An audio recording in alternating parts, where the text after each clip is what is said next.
এরকম মাংস আমি আগে কখনো খাইনি, এই প্রথমেই খেলাম। আর এটা এত মজা ছিল, আমি আগে জানার আগে আমি এটা ট্রাই করতাম। এক কথা বলতে এটা এত মজা ছিল, বিশেষ না হলে আপনারা নিজেরাই দেখে নিন।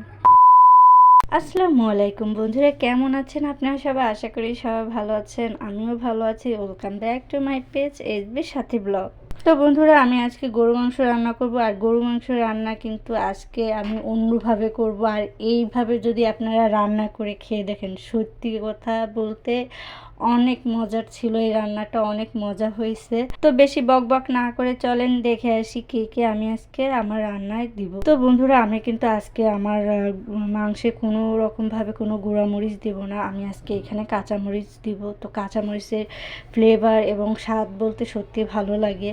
তো আমি এখানে আদা রসুন আর হচ্ছে জিরা আর কাঁচামরিচটা আমি বেটে নিয়েছি। কাঁচামরিচটা আমি জাস্ট হালকা এক বাটা দিয়ে নিয়েছি, যাতে ওইটা স্বাদটা আরও বেশি ভালো আসে।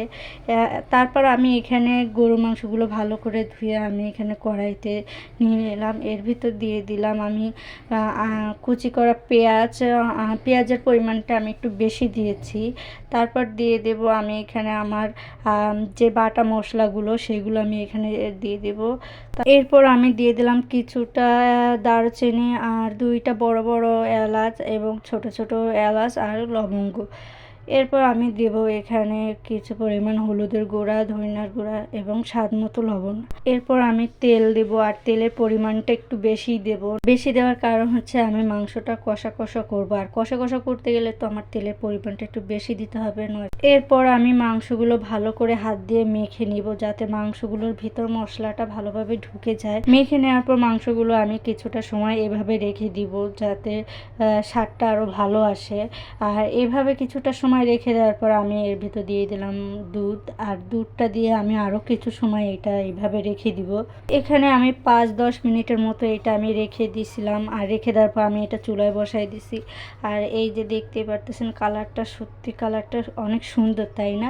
আর হ্যাঁ বন্ধুরা, আমার এই ভিডিওটি আপনাদের কেমন লেগেছে অবশ্যই কিন্তু কমেন্ট করে বলবেন।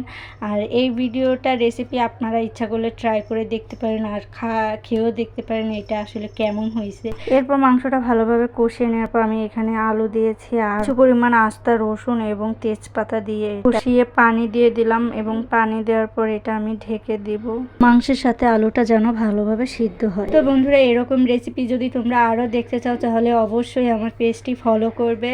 তো সবাই ভালো থাকো, সুস্থ থাকো, আল্লাহ হাফেজ।